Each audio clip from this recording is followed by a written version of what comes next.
नमस्कार दोस्तों, मैं डॉक्टर अनिल कुशवाहा आपका स्वागत करता हूं डॉक्टर नोट्स बायोलॉजी के मंच पर।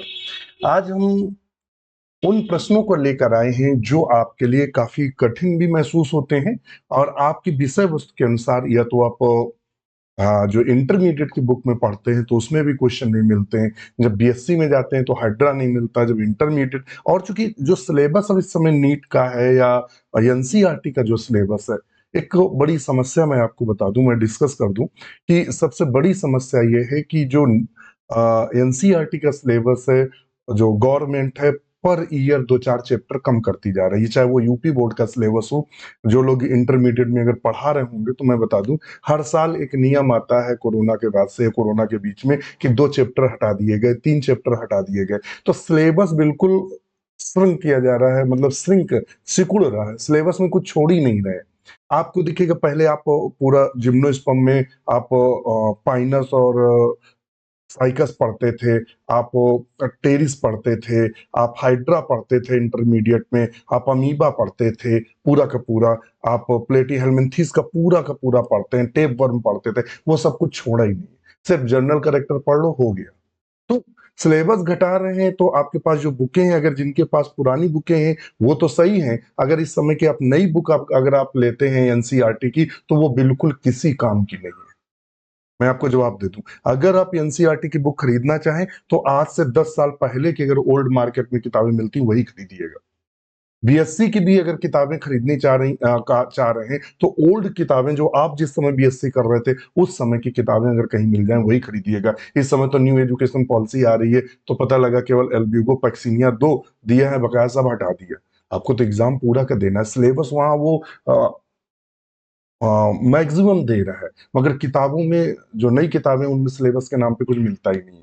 इसलिए आप थोड़ा सा ध्यान रखिएगा। वीडियो शुरू करें उससे पहले रिक्वेस्ट, चैनल को लाइक सब्सक्राइब दोस्तों के साथ शेयर जरूर करें। यदि आप हमसे जुड़ना चाहते हैं तो हमारा ऐप है doctor notes biology, Google play store से आज ही डाउनलोड करें, क्रिएट अकाउंट करें और हमसे जरूर जुड़ें। यदि कोई भी टेक्निकल इशू आता है, चाहे वो आप कोर्स खरीदते समय आपको पेमेंट का इशू हो या कोई भी दिक्कत हो या कुछ जानकारी चाहिए, तो ये हेल्पलाइन नंबर है और इस हेल्पलाइन नंबर पर आप कॉल या मैसेज कर सकते हैं, आपको तुरंत रिप्लाई दिया जाएगा। चलिए, जानकारी आपको आगे हम शेयर करेंगे। और क्वेश्चन नंबर, ये जो हार्डेस्ट क्वेश्चन लेके आए हैं, कठिन क्वेश्चन की श्रेणी लेकर चल रहे हैं हम।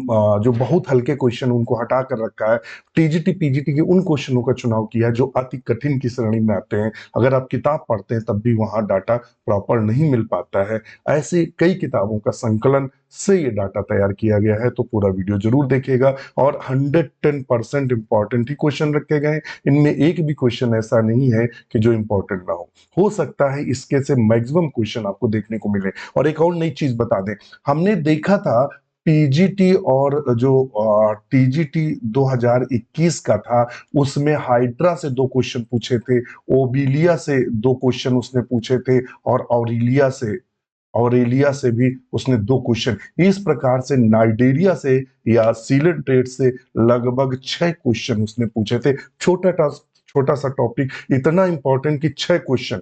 एक क्वेश्चन लगभग 4.25 अंक का होता है, तो अगर इतना जोड़ेंगे तो 18 से 20 नंबर का अंतर था। एक, अगर जिसने इसको अगर पढ़ लिया होगा तो 18 से 20 नंबर उसके अन्य बच्चों की अपेक्षा ज्यादा होंगे। तो वीडियो शुरू करते हैं।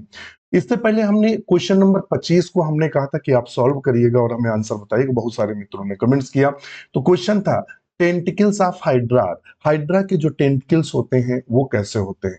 तो हाइड्रा के जो टेंटिकल्स होते हैं वो कैसे होते हैं? कहता है सॉलिड होते हैं, संख्या में 8 होते हैं, नॉट द प्रोटेक्शन, प्रोटेक्शन का काम नहीं करते, या ऑल ऑफ दीज, या इनमें से सभी सही है। और ये बिहार में पीजीटी में क्वेश्चन पूछा गया था। तो मैं बता दूं कि जो टेंटिकल्स हाइड्रा में पाए जाते हैं, टेंटिकल्स की जो संख्या होती है वो 6 to 10 होती है। कितनी होती है? 6 से 10 टेंटिकल्स पाए जाते हैं। इनका अगर फंक्शन की बात करें, अगर इनके हम कार्य की बात करें, तो ये लोकोमोशन में वर्क करते हैं, यानी चलने में वर्क करते हैं। और दूसरा जो इनका काम है वो है फूड कैप्चरिंग।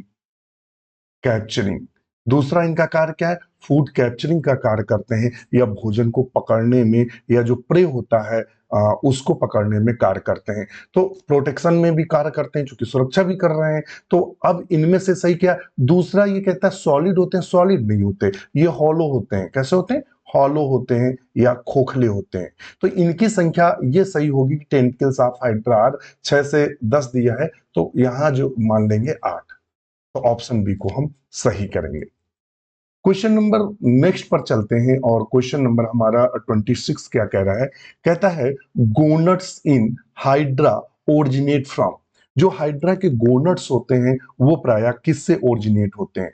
हाइड्रा के कहता है कि जो गोनट्स होते हैं वो किससे ओरिजिनेट होते हैं। तो हम आपको बता दें कि जो हाइड्रा होता है वो डिप्लोब्लास्टिक होता है या डबल लेयर्ड वाला होता है, अर्थात इसमें दो लेयर पाई जाती है। एक पाई जाती है एक्टोडर्म और दूसरी पाई जाती है इंडोडर्म।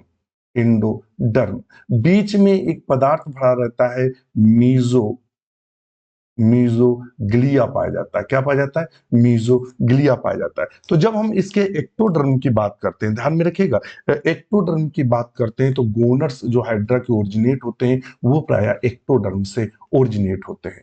किससे ओरिजिनेट होते हैं? तो ये किससे ओरिजिनेट होते हैं? एक्टोडर्म से। और हम आपको बता दें इसी मीजोग्लिया से एक्टोडर्म भी सिक्रीट होता है, इसी मीजोग्लिया से इंडोडर्म, यानी बाह्य परत भी इसी से बनती है और आंतरिक परत भी इसी के द्वारा बनती है।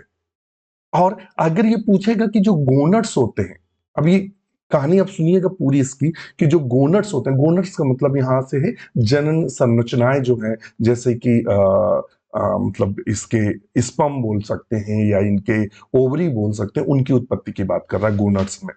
तो ये gonads of Hydra, gonads of Hydra arise from किससे बनते हैं? एराइज फ्रॉम किससे बनते हैं? Arise from interstitial cell. Interstitial cell, अंतराली कोशिकाएं बोलते हैं, उनसे बनते हैं। और एक्टोडर्म में कौन कौन सी कोशिकाएं पाई जाती हैं वो भी ध्यान में रखिएगा। तो पाई जाती हैं इंटर सेल, यहां आंसर कहां से आएगा वो देखिएगा। दूसरी जो पाई जाती है सेंसरी सेल, और तीसरी जो पाई जाती है नर्व सेल। नर्व सेल, ये तीन प्रकार की कोशिकाएं एक्टोडर्म में पाई जाती हैं। तो इंटरस्टाइटल सेल से इनका विकास होता है, इसलिए हम ऑप्शन यहाँ ए लगाएंगे। अगर इंटरस्टाइटल लगाते तो उसका आंसर करते। इस तरह से इसका आंसर हम क्या करेंगे? ए को करेंगे।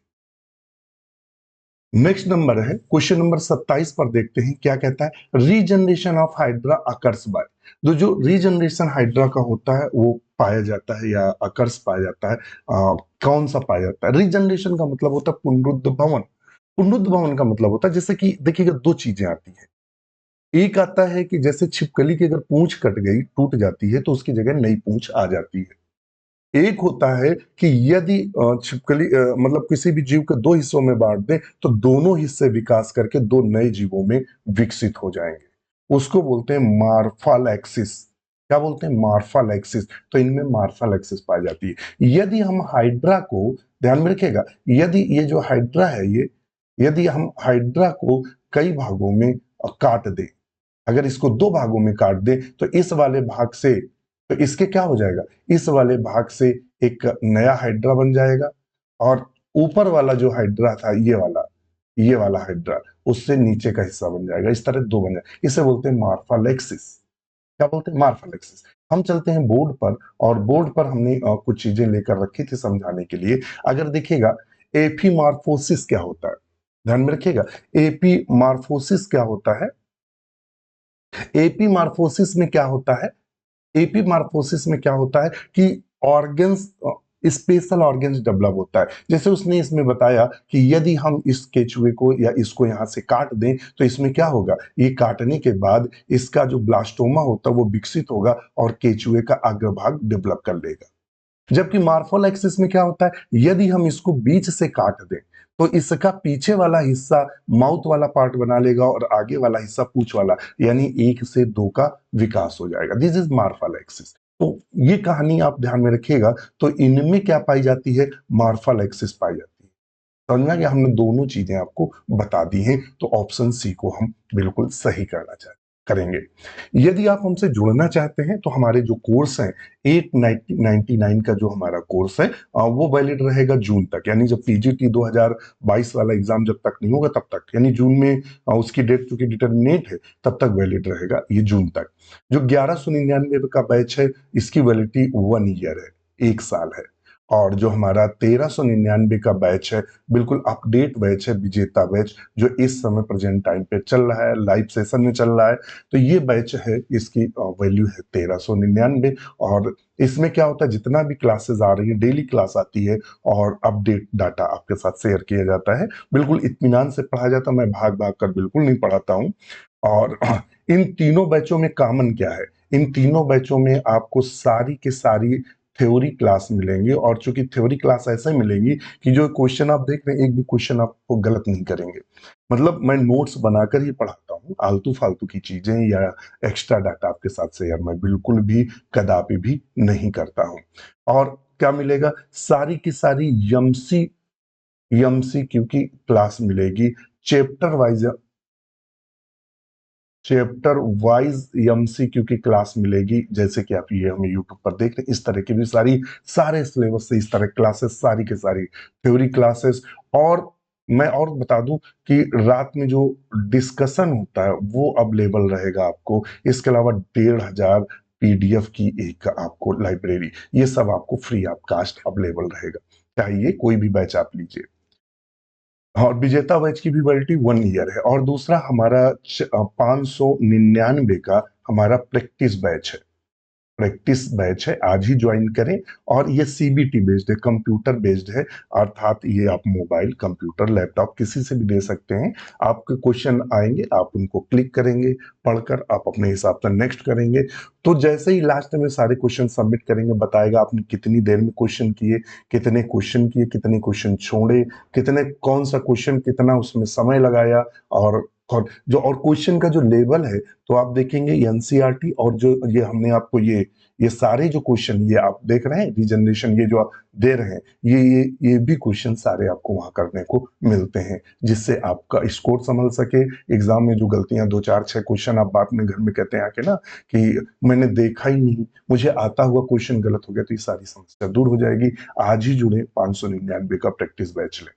किसी अधिक जानकारी के लिए कॉल या मैसेज कर सकते हैं, आपकी सेवा में सदैव हम तत्पर रहते हैं। डॉक्टर नोट्स बायोलॉजी के 300 प्लस मित्र, लगभग 325 मित्र ऐसे हैं जो टीजीटी पीजीटी असिस्टेंट प्रोफेसर आदि में सिलेक्ट हैं। ये इसलिए बताते हैं कि मैं, इतना सिलेक्शन तभी हो पाता है जब कंटेंट अच्छा है। अगर कंटेंट अच्छा ना हो तो व्यक्ति को आप एक बार भरमा सकते हैं, बेवकूफ बना सकते हैं, बार बार बेवकूफ नहीं बना सकते। इसलिए मैं कहता हूं कंटेंट अच्छा है तो आप जुड़ें, आपका जॉब लगे, यही हमारी कामना रहती है। क्योंकि मेरा उद्देश्य कोचिंग का नहीं है, या ये कोचिंग संस्थान भी नहीं है। हम लोग एक ट्रीट करते हैं एक परिवार की तरह, आप भी उस परिवार का हिस्सा बने, और मैं पूरी कोशिश करूंगा कि आपका सिलेक्शन श्योर हो। कहता है the body organization in hydra, hydra का बॉडी ऑर्गेनाइजेशन कैसा पाया जाता है, ध्यान में रखिएगा। हाइड्रा का कहता है बॉडी का जो ऑर्गेनाइजेशन पाया जाता है वो कैसा है। टिश्यू ग्रेड ऑर्गेनाइजेशन किसमें पाया जाता है, यानी ऊतक वाला, मतलब ऊतक ऊतक मिलकर पूरी बॉडी की संरचना। तो ये हमें किसमें देखने को मिलता है, सीलेंट्रेटा या नाइडेरिया में। किसमें, नाइडेरिया या सीलेंट्रेटा,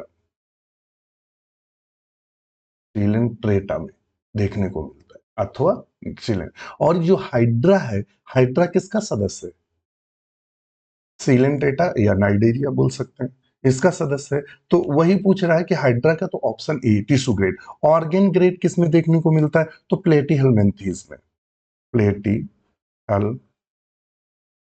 मेंथीज में देखने को मिलता है। सेलुलर ग्रेड किस में देखने को मिलता है, तो पोरीफेरा में, पोरीफेरा में देखने को मिलता है। सेलुलर प्रोटोजोआ में देखने, प्रोटोजोआ। तो हमने सारा बता दिया है। तो टिश्यू ग्रेड उसने हाइड्रा में पूछा है, तो ऑप्शन ए को सही करेंगे। हाइड्रा में जो है वो टिश्यू ग्रेड देखने को मिलता है। ऑर्गन ग्रेड अगर एग्जाम में पूछता है, प्लेटिहेलमिंथेस। सेलुलर कोशिका लेवल पर अगर अरेंजमेंट बॉडी का देखेंगे तो पोरीफेरा।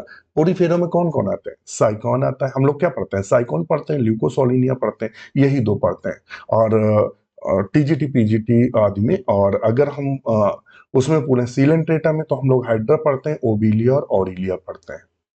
और ए सेलुलर ग्रेड की बात करें तो उसमें तो हम लोग प्रोटोजोआ भी पढ़ते हैं, अमीबा भी पढ़ते हैं, यूग्लिना भी पढ़ते हैं और पैरामीशियम भी पढ़ते हैं। इसके अलावा डिजीज पढ़ते हैं। ये इतना सिलेबस में हम लोगों के, क्योंकि चलो वो तो आगे की बात है, हमने आपको सारी चीजें आपको डिस्कस कर दी है। फिर आता है ग्लूटाथियोन इज सिक्रीटेड बाय, बहुत इंपॉर्टेंट है। ग्लूटाथियोन एक्चुअली में एक प्रकार का रसायन है जो कि स्टूमुलेट्स का काम करता है। किसका काम करता है? स्टूमुलेट। ये केमिकल स्टूमुलेटर है। क्या है? केमिकल स्टिमुलेटर है। केमिकल स्टिमुलेटर का मतलब एक उद्दीपित करने वाला रसायन है। क्योंकि हाइड्रा जनरली ऐसे खड़ा, मान लो हाइड्रा ऐसे खड़ा हुआ है, ये मान लेते हैं हाइड्रा है ये, और ये हाइड्रा इस तरह से ये खड़ा हुआ है, ये इसके टेंटिकल्स है, ये मान लो हाइड्रा खड़ा हुआ है। अब यहाँ एक कीट है, मान लेते हैं डेल्फिनिया है। सबसे फेवरेट अगर पूछता है कि हाइड्रा का सबसे फेवरेट भोजन क्या है, जैसे मान लेते हैं जो शाकाहारी लोग हैं हम लोगों में, तो सबसे अच्छा फेवरेट होता है भाई, बहुत अच्छा मन हुआ, बहुत अच्छा पकाने का मन हुआ तो हम लोग बहुत अच्छा पकाएंगे तो पनीर। भाई ज्यादा से ज्यादा हम लोग अच्छा, जो शाकाहारी लोग हैं, बहुत अच्छा खाएंगे तो उस दिन पनीर पका लेंगे। और पनीर चाहे वो शाही पकाए, चाहे मटर बनाए, चाहे चिली बनाए, चाहे हांडी पनीर, कुछ भी, यही है ना फेवरेट सबसे, जब बहुत अच्छा पकाने का मन होगा। और जो लोग बोल सकते हैं कॉर्निवोर मांसाहारी है, तो वो मांस अपना परचेस करके मांस पकाते हैं, बस यही है। तो उसी तरह हाइड्रा का जो सबसे फेवरेट भोजन है वो है डाइफिनिया। ध्यान में रखिएगा, एग्जाम में क्वेश्चन पूछता है, इसीलिए मैं ये डाटा आपको बता, डाइफिनिया। तो जैसे ही डाइफिनिया यहां से गुजरता है, डाइफिनिया में ग्लूटाथियोन सिक्रीट होता रहता है, और उसके प्रति ये हाइड्रा बहुत एक्टिव होता है। जैसे ही ग्लूटाथियोन महसूस करता है, ये डेल्फिनिया को पकड़ने की कोशिश करता है, क्योंकि सबसे फेवरेट चीज है, और डेल्फिनिया को पकड़कर इन कर लेता है। समझ में आ रहा है? तो ग्लूटाथियोन कौन सिक्रीट करता है? डेल्फिनिया सिक्रीट करता है। ध्यान में रखें, ग्लूटाथियोन सिक्रीटेड बाय डेफिनिया। और डेफिनिया क्या है? डेफिनिया बहुत ही स्वादिष्ट भोजन है। किसके लिए? हाइड्रा। हाइड्रा का फेवरेट भोजन है, मतलब हाइड्रा का पनीर समझ लीजिए। आ गया? तो डेफिनिया समझ में आ गया? हाँ। और केमिकल स्टूमुलेटर है, और ये पाया कहाँ जाता है? तो कहता है इन टिश्यू। कहां पाया जाता है? In tissue fluid, in prey. जो प्रे होता है उसके टिश्यू फ्लूइड में पाया जाता है, और खास इसका कौन है? डायफिनिया भोजन है। तो ऑप्शन हम बी सही करेंगे। नेक्स्ट क्वेश्चन है, कहता है the gastrula of Hydra is known as stereogastrula because it is. कहता है गैस्टुला जो हाइड्रा का होता है, known as stereogastrula because it is. ये कैसा होता है? ये कैसा होता है? तो कहता है ये सॉलिड होता है। कैसा होता है? सॉलिड। अब कहानी सुन लो। एक्चुअली में हाइड्रा में जो क्लीवेज होता है, जो क्लीवेज होता है वो होलोब्लास्टिक क्लीवेज होता है। होलोब्लास्टिक। यहां से एक क्वेश्चन अगर आप हमें पढ़ रहे हैं या हमारी एक क्लास ले रहे हैं, तो मैं पूरी कोशिश करता हूं कि इर्द गिर्द से, मतलब इर्द गिर्द से जितने भी संभावित क्वेश्चन बन सकते हैं वो सारा डिस्कस है। ये तो बहाना है कि एक क्वेश्चन आप देख रहे हैं। होलोब्लास्टिक होता है, तो एक क्वेश्चन यहां से सॉल्व होगा कि हाइड्रा में जो क्लीवेज होता है वो कैसा होता है। तो हाइड्रा में जो क्लीवेज होता है वो होलोब्लास्टिक होता है। और क्लीवेज के बाद मान लेते हैं ये जाइगोट है और इसमें हुआ क्लीवेज। क्लीवेज के बाद बनता है ब्लास्टुला बनता है। ध्यान में रखिएगा क्या बनता है? ब्लास्टुला। जो ब्लास्टुला होता है वो हॉलो होता है, बीच में खोखली संरचना पाई जाती ये। तो ये जो खोखली भाग है इसे बोलते हैं ब्लास्टोसील। क्या बोलते हैं?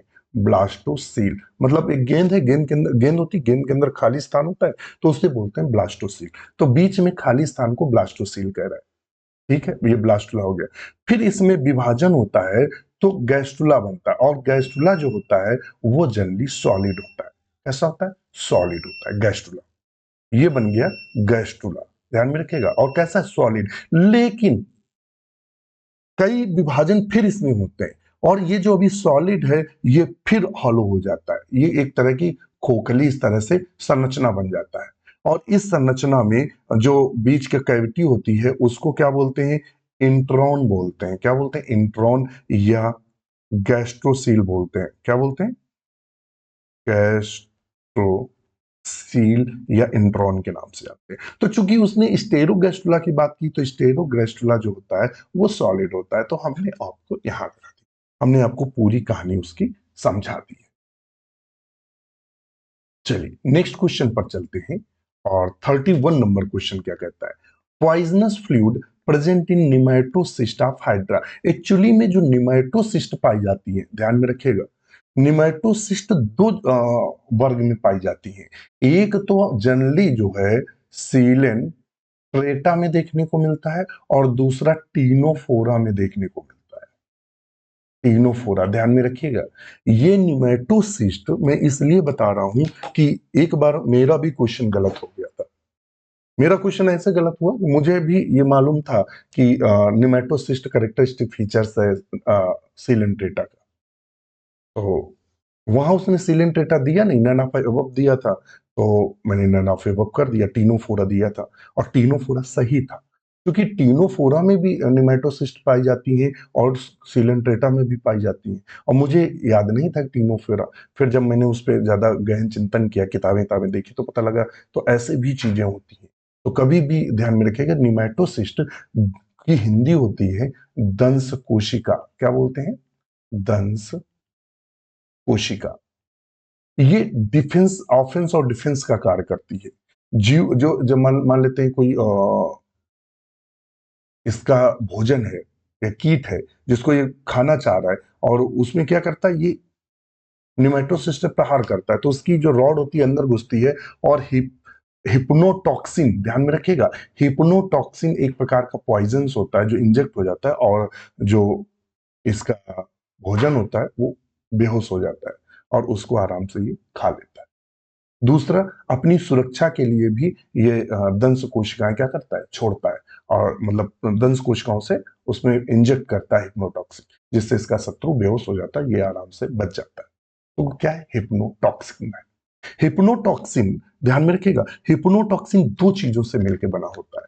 किसका किसका एग्जाम में पूछा है? ये प्रोटीन एंड फिनॉल्स से मिलकर बना होता है। हीमोज्वाइन क्या हो? हीमोज्वाइन अगर पूछे तो हीमोज्वाइन जाएगा प्लाज्मोडियम में, प्रोटोजोआ में। जो मलेरिया होता है उसमें हीमोज्वाइन निकलता है। क्योंकि हमारा अपना पूछा हुआ है, तो ऑप्शन ए को हम सही करेंगे। और ये क्वेश्चन देखिएगा, जीआईसी में भी पूछा गया, टीजीटी में भी पूछा गया है। नेक्स्ट क्वेश्चन है, hypnotoxin is a poisonous substance produced by. Hypnotoxin एक जहरीला पदार्थ है, और यह प्रायः किसके द्वारा प्रोड्यूस किया जाता है या किसके द्वारा बनाया जाता है? तो बिल्कुल अभी हमने बताया कि हिप्नोटॉक्सिन जो है यह प्रायः दंश कोशिका या निमेटोसिस्ट में पाया जाता है।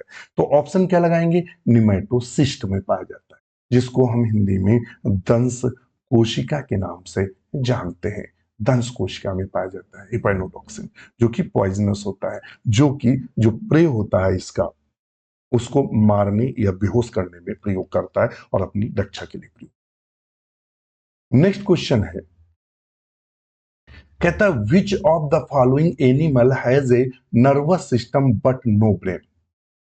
देखिए इसमें नर्वस सिस्टम नहीं पाया जाता, ये क्वेश्चन गलत है। नर्वस सिस्टम नहीं पाया जाता, नर्व सेल पाई जाती है इनमें। क्या पाई जाती है? नर्व सेल पाई जाती है, और नो ब्रेन। डायरेक्ट लाइन लिखी है, ये जब आप पढ़ेंगे कि बुक को, तो ये डायरेक्ट लाइन लिखी है कि हाइड्रा में नर्व सेल पाई जाती है, और इसमें ब्रेन का अभाव होता है।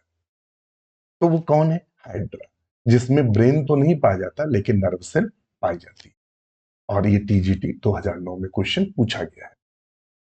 नेक्स्ट क्वेश्चन है, hydra can digest all type of food except. कहता है हाइड्रा हर प्रकार का भोजन को पचा लेता है, लेकिन एक ऐसा भी है जिसको पचाने में ये असमर्थ होता है। तो चूंकि हाइड्रा में लैक द एमाइलेज,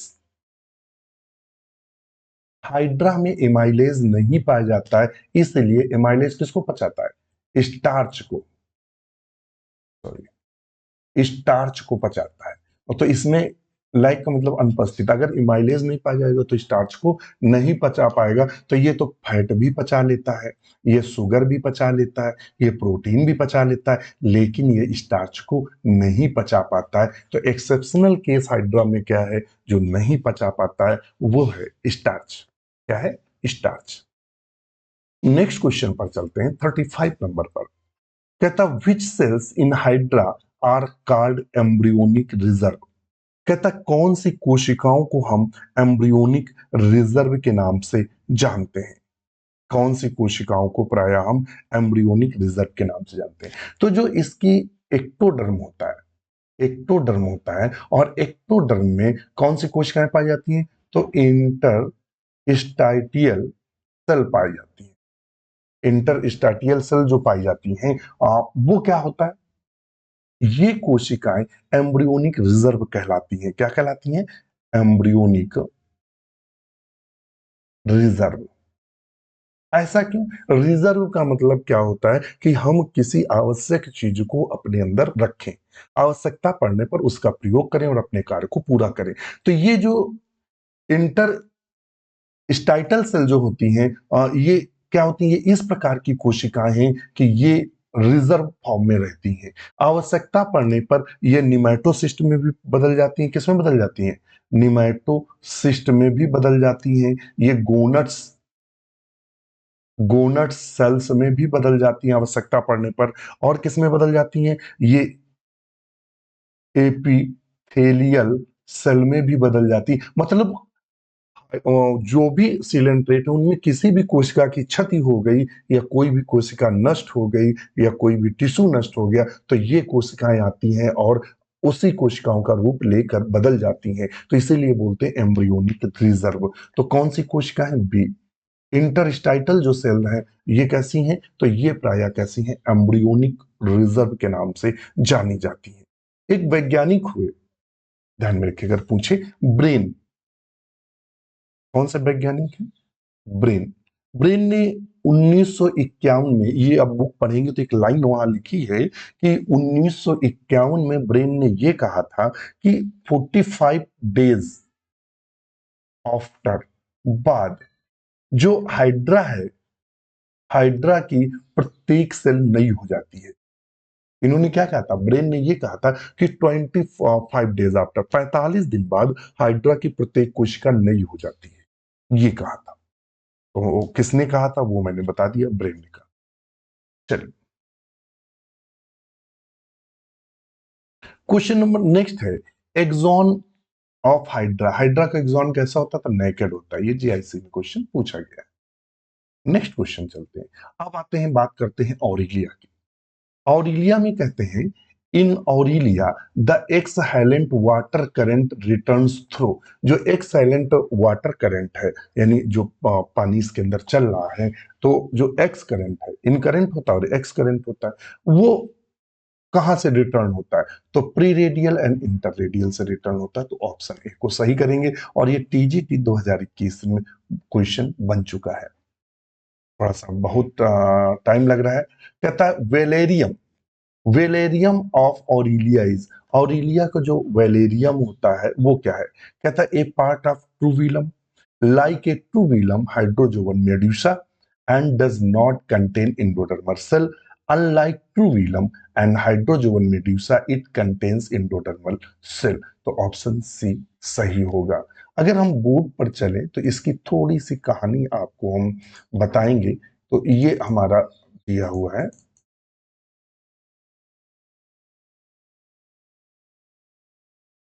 ये। तो आप ये देख रहे होंगे, ये हमारी कौन है? तो ये हमारा है ऑरिलिया। क्या है? ऑरिलिया। ऑरिलिया में ये वेलेरियम पाया जा रहा है। मार्जिनल लैपेट्स के ऊपर का जो अंदरी भाग होता है उसे हम वेलेरियम के नाम से जानते हैं। किसके नाम जानते हैं? वेलेरियम। तो मैंने दिखा दिया, जो आपको कंफ्यूजन हो कि वेलेरियम कौन सी बला है, तो ये क्या है? Unlike true velum, hydrozoan medusa. जो इसका, चूंकि जो ऑरिलिया होता है ये एक मेड्यूसा फॉर्म में होता है। देखिए, दो अवस्थाएं पाई जाती है, एक पॉलिप, एक मेड्यूसा। अब जब थ्योरी क्लास पढ़िएगा तब वहां पूरा हम आपको पढ़ाएं। अब यहाँ मेड्यूसा क्या है, पॉलिप क्या है, तो वो तो थ्योरी क्लास हो जाएगी। तो केवल हम उतना पढ़ाएंगे बताएंगे जितना जरूरी है। तो जो ऑरिलिया है, पूछता ऑरिलिया किस फॉर्म में पाया जाता है, तो मेड्यूसा रूप में पाया जाता है। जबकि जो ओबिलिया है वो पॉलिप स्टेज में पाया जाता है। फिर पॉलिप स्टेज से मेड्यूसा निकलते हैं जो जनन संबंधी कार्य को संपन्न कराते हैं। तो ऑप्शन हमारा सी सही होगा। नेक्स्ट क्वेश्चन है 2000 टीजीटी 2021 में पूछा था, रोफेलियम और of aurelia is also called as. जो रोफिलियम होता है उसे प्रायः हम किसके नाम से जानते हैं? तो ध्यान में रखिएगा, रोफेलियम जो होते हैं, रोफेलियम रोफेलियम को प्रायः टेंटाकुलोसाइट के नाम से जानते हैं। इनकी संख्या कितनी होती है? तो ये नंबर 8 नंबर होते हैं, 8 संख्या में देखने को मिलते हैं। इनका नेचर कैसा होता है? ये सेंसरी नेचर के होते हैं, अर्थात ये संवेदी प्रकृति के होते हैं। इनमें पाया क्या जाता है? तो इनमें generally calcium oxalate oxalate and calcium phosphate पाया जाता है। इसी के कारण ये संवेदी होते हैं, टेंटाकुलोसाइट। तो ये टेंटाकुलोसाइट और रेफिलियम दोनों वर्ड एक है, चाहे हम रेफिलियम कहते हैं या टेंटाकुलोसिस्ट कहते हैं, ध्यान में रखिएगा। टेंटाकुलोसिस्ट या रेफिलियम दोनों का मतलब एक है। ये अभी क्वेश्चन पूछा था 2021 में। नेक्स्ट क्वेश्चन है, in Aurelia rhopalium is a complex structure of. कहता है कि रोफिलियम जो है वो एक कॉम्प्लेक्स संरचना है। उसमें कहता है 2 सेंस ऑर्गन्स पाए जाते हैं, 3 सेंस ऑर्गन्स या 4 सेंस ऑर्गन्स पाए जाते हैं या 5 सेंस ऑर्गन्स पाए जाते हैं। तो इसमें प्राय 4 सेंस ऑर्गन्स पाए जाते हैं। कितने पाए जाते हैं? 4 सेंस ऑर्गन्स पाए जाते हैं। नेक्स्ट क्वेश्चन है, ephyra larva found in the life cycle of. Ephyra larva प्रायः किसके जीवन चक्र में पाया जाता है? तो इफायरा लार्वा की कंडीशन आपको बताने के लिए हमने एक पूरा का पूरा कंडीशन लिया था। तो देखिएगा, ये मेल, इसमें नर और मादा, ये फीमेल ऑरिलिया है और ये अपने जो स्पर्म होता है वो समुद्र पानी में छोड़ देता है और ये जाकर मूव करते हैं और फर्टिलाइज करते हैं। ब्लास्टुला बना, ब्लास्टुला देखिएगा, फिर ये बना कौन सा? गैस्ट्रोला। और गैस्ट्रोला की इस अवस्था को प्लैनुला बोलते हैं और ये फ्री स्विमिंग लार्वा होता है। ऐसा होता है, ये गैस्ट्रोला है और गैस्ट्रोला के बाद इसमें सीलिया निकल आते हैं जिससे प्लैनुला लार्वा बन जाता है। प्लैनुला लार्वा फ्री स्विमिंग होता है, फिर ये अपने सीलिया को छोड़ के फिक्स्ड हो जाता है। फिर इसमें स्काइफोस्टोमा स्टेज बनती है, ध्यान में रखिएगा। और फिर स्काइफोस्टोमा प्लेट लाइक तस्तरीनुमा संरचना बनती है जिसको हम फायरा कहते हैं। ये अर्ली फायरा है और ये बाद में बदल जाता है ऑरिलिया में। तो फायरा लार्वा किस में पाया जा रहा है? तो ऑरिलिया में लिखा, ऑरिलिया लाइफ साइकिल। ये हम इसलिए, अब चूंकि लाइफ साइकिल यहाँ पूरी नहीं बताएंगे, तो इफायरा जनरली कहाँ पाया जाता है? ऑरिलिया में। तो ऑप्शन ए को हम सही करेंगे। नेक्स्ट क्वेश्चन देखते हैं। नेक्स्ट क्वेश्चन है हमारा, कहता है number of radial canal in Aurelia आरिया। ऑरिलिया आरियाटा जो जाती है, आरिटा आरिटा जो जाती है ऑरिलिया की, उसमें रेडियल कैनाल की संख्या क्या होती है? तो ध्यान में रखिएगा, जब वाटर वेस्कुलर सिस्टम पढ़ेंगे, ये कहाँ क्वेश्चन मिलेगा? तो वाटर वेस्कुलर सिस्टम पढ़ेंगे, ध्यान में रखिएगा। और बहुत अच्छी किताब पढ़ेंगे। अगर आप इनिशियल कोई किताब पढ़ रहे हैं, अगर मान लेते हैं आप किसी भी जनरली बीएससी की अगर आप किताब पढ़ रहे हैं, तो मैंने एक चीज महसूस की थी बीएससी की किताब में कि उन्होंने क्या किया है कि आधे पेज में उन्होंने वाटर वेस्कुलर सिस्टम दिया है। उसने केवल ये बताया रेडियल कैनाल, ये कैनाल, मतलब बहुत डिटेल में नहीं बताया। मगर जब आप इसकी आर्यल कोटपाल की इंग्लिश मीडियम की किताब पढ़ेंगे और वो भी एमएससी लेवल की किताब, मतलब जिसमें बहुत सारी स्पीसीज दी। दो तरह की किताबें आती हैं, एक यूनिफाइड आती है, मैं किताब भी बता देता हूँ। एक यूनिफाइड किताब आती है जो यूनिवर्सिटी में सिलेबस होता है पुराना, जो छोटा सिलेबस था वही है। और जबकि जो ब्रॉड किताब है, जो टेक्स्ट बुक आती है आर एल कोटपाल की, तो उस इंग्लिश वाली, तो वो क्या है, उसमें बहुत सारी स्पेसिफिक और बहुत डिटेल से उनमें ये चीज आपको मिलेगी। वहां आपको मिलेगा नंबर ऑफ रेडियल कैनाल, और वो है 16, कितनी है? 16, ध्यान में रखिएगा। फिर कहता है the growth of Obelia colony is of type. तो जब ग्रोथ, आप जब ओबिलिया चैप्टर खोलेंगे तो वहां जब इसका मार्फोलॉजी पढ़ेंगे, ध्यान में रखिएगा, हम आप बता भी देते हैं कहाँ पढ़ेंगे इसको। जब मार्फोलॉजी ओबिलिया की पढ़ेंगे तो वहां साफ लिखा है कि ओबिलिया कॉलोनी की जो ग्रोथ होती है वो सिंपोडियल होती है। कैसी होती है? सिंपोडियल ग्रोथ पाई जाती है। तो ऑप्शन सी सही करेंगे। और यूपी पीजीटी 2021 में ये क्वेश्चन पूछा गया है। 44 में चलेंगे। In Obelia colony which of the following is not covered by perisarc. कहता है कि ओबिलिया की colony not covered by perisarc. वो कौन सी संरचना जो पेरिसार्क से कवर्ड नहीं रहती है? तो वो मेड्यूसा है जो पेरिसार्क से कवर्ड नहीं रहती है। कौन है? मेड्यूसा है। ये टीजीटी में 2021 में पूछा गया था। कौन संरचना है? तो वो है मेड्यूसा जो है, वो है जो पेरिसार्क से कवर्ड नहीं रहता है। वेरी वेरी इंपॉर्टेंट, तो इसको ध्यान में रखिएगा। जो सीनोसार्क होता है, मैं यहीं से आपको, चलो अच्छा अभी आगे बताएंगे, नहीं तो फिर ज्यादा डिटेल हो जा रहा है और टाइम भी काफी हो रहा है। फिर कहता है द सीनोसार्क ऑफ ओविलिया इज। ओविलिया को जो सीनोसार्क होता है वो कैसा होता है? तो देखिएगा, जो सीनोसार्क होता है वो कैसा होता है? तो लिविंग होता है, ये लिविंग पार्ट है, सजीव है। एंड ट्यूबुलर होता है, ट्यूबुलर होता है। तो ये कहाँ दिया? ट्यूबुलर एंड लिविंग होता है सीनोसार्क। अब ये सीनोसार्क क्या होता है? तो इस तरह का जब ओविलिया का आप संरचना बनाएंगे इस तरह से,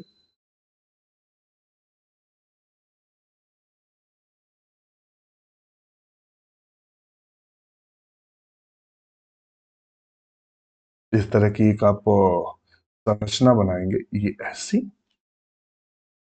और ये ऐसी। तो ये वाला जो भाग होता है, ये इसको बोलते हैं सीनोसार्क। क्या बोलते हैं? सीनोसार्क। ये कैसा होता है? लिविंग होता है और ट्यूबुलर होता है। लिविंग और ट्यूबुलर।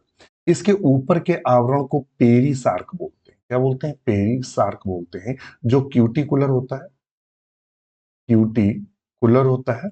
और क्यूटिकुलर के साथ साथ कैसा होता है? नॉन लिविंग होता है। नॉन लिविंग, निर्जीव होता है। डायरेक्ट क्वेश्चन पूछता है, कैसा होता है? निर्जीव होता है। और इसके आधारी भाग को एग्जाम में पूछा था, क्या बोलते हैं? तो हाइड्रोराइजा बोलते हैं। क्या बोलते हैं? हाइड्रोराइजा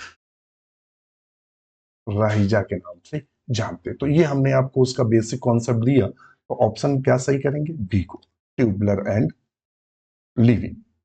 और ये भी जो पूछा गया था, ये कब पूछा गया था? तो ये हमसे पूछा गया है टीजीटी 2016 का जो 21 में एग्जाम हुआ था उसमें पूछा गया है। किसी भी जानकारी सहायता के लिए आप हमें फॉलो कर सकते हैं, इस नंबर पर कॉल या मैसेज कर सकते हैं। नेक्स्ट क्वेश्चन है। फिर देखिए उसने पूछा पेरीसार्क ऑफ ओविलियाइज। जो ओविलिया का जो पेरीसार्क होता है, देखिए आरपीएससी का जो लेक्चरर का एग्जाम हुआ था उसमें पूछा है पेरीसार्क ऑफ ओविलिया। तो हमने बताया था कैसा होता है? क्यूटिकुलर होता है। क्यूटिकुलर होता है। यहाँ क्यूटिल नहीं दिया, काइटिन दिया, तो हम यही सही करेंगे, सिक्रीटेड बाय एक्टोडर्मिस। ऑप्शन ए सही करेंगे। और फिर दिया है ओवेलियन मेड्यूसाइज। ओवेलियन मेड्यूसा जो होता है वो किस प्रकार का होता है? डेट्राइटस फीडर होता है, अर्थात सड़े गले पदार्थों से भोजन लेता है। ओमनीवोरस यानी शाकाहारी मांसाहारी दोनों होता है। कार्निवोरस होता है यानी सिर्फ मांसाहारी होता है, या हार्बिवोरस होता है। तो ये प्राय कार्निवोरस होता है। कैसा होता है? कार्निवोरस। ये आरपीएससी राजस्थान का पीजीटी 2015 में पूछा था, और वहां का जो असिस्टेंट प्रोफेसर का एग्जाम था 2016 में। देखिए 15 में वही क्वेश्चन, और एक साल बाद दूसरे एग्जाम में 16 में रिपीट किया है। तो ओबिलिया का जो मेड्यूसा होता है वो जनरली कार्निवोरस होता है, और हाइड्रा भी हरदम कार्निवोरस होता है। ऑरेलिया भी कार्निवोरस, सारे मांसाहारी। चलिए, और नेक्स्ट क्वेश्चन है रिगार्डिंग मेटाजेनेसिस। अगर इनके मेटाजेनेसिस की बात करें, रूपांतरण की बात करें, Obelia which one of the following is not correctly matched. Gonangium haploid stage है, बिल्कुल। गोनेंजियम जो है वो प्राय अगुणित अवस्था है। कैसी अवस्था है? अगुणित अवस्था है। कौन? गोनेंजियम। प्लैनुला क्या है? प्लैनुला जो है वो एक्चुअली में लार्वा है। और ये निषेचन में बनता है, ये कहाँ किस अवस्था में? सेक्सुअल रिप्रोडक्शन में इसका निर्माण होता है। मेड्यूसा क्या है? बिल्कुल डिप्लॉयड स्टेज है। कैसी है? डिप्लॉयड स्टेज है। मेड्यूसा कैसी है? तो मेड्यूसा जनरली डिप्लॉयड स्टेज है, डिप्लॉयड स्टेज है। तो ये भी सही है। हाइड्रंट क्या है? हाइड्रंट एक्चुअली में इसकी एसेक्सुअल स्टेज होती है। कैसी है? अलैंगिक अवस्था होती है, जबकि इसने सेक्सुअल स्टेज दिया है और यही नॉट करेक्टली मैच, ये सही नहीं मैच है। हाइड्रंट क्या होता है? एसेक्सुअल स्टेज होता है, तो ऑप्शन डी को सही करेंगे। और 49 पर क्वेश्चन कह रहा है, A different kind of alternation of generation called metagenesis occur in one of the following। किसमें पाया जाता है अल्टरनेशन जनरेशन, जिसे हम प्राय मेटाजेनेसिस के नाम से जानते हैं? तो वो प्राय ओविलिया में देखने को मिलता है। किसमें? ओविलिया में। और आज का लास्ट क्वेश्चन क्या कह रहा है? विच one of the following is not correctly matched. इनमें से कौन करेक्टली मैच्ड नहीं है? Not correctly matched. कहता है टीनोफोरा में प्लेनुला लार्वा पाया जाता है, नाइडेरिया में मीजोग्लिया पाया जाता है, टीनोफोरा में निमेटोसिस्ट पाई जाती है, नाइडेरिया में गैस्ट्रोवेस्कुलर कैविटी पाई जाती है। तो आप अब इसको इसको तो हम आपको बताएंगे नहीं, और इसको आप अपने मन से मुझे आंसर करेंगे कि इसमें क्या सही है। हमें आपके जवाब का इंतजार रहेगा। आज ही जुड़े, आज ही हमें सब्सक्राइब करें, लाइक करें, दोस्तों के साथ शेयर करें। इसी के साथ नमस्कार।